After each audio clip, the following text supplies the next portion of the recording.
Hey everyone, welcome back. Before we start, make sure to like this video and subscribe for more helpful Canva tutorials. Today I'm going to show you how to upload your own fonts in Canva so you can take your designs to a whole new level. To use this feature, you need Canva Pro. If you don't have it yet, don't worry. Canva offers a 30-day free trial so you can still follow along. Let's get into it. First, open Canva on your desktop and make sure you're signed in. Once you're inside, look for the brand option on the left side of your screen.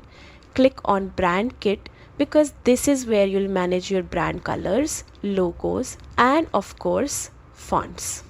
Inside the Brand Kit, scroll until you find the Fonts section.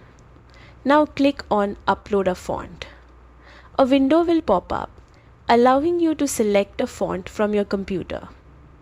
Canva supports files like TTF and OTF, so make sure your font is one of those formats. Choose your font file, click Upload, and Canva may ask you to confirm that you have the right license to use it.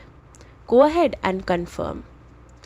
Once uploaded, your font will appear in your font list instantly, and you can start using it in any of your designs. And that's it. You now have your very own custom fonts ready to use in Canva. Enjoy adding your personal style and brand identity to every project you create. If this helped you out, don't forget to like and subscribe for more quick Canva tips. See you in the next one.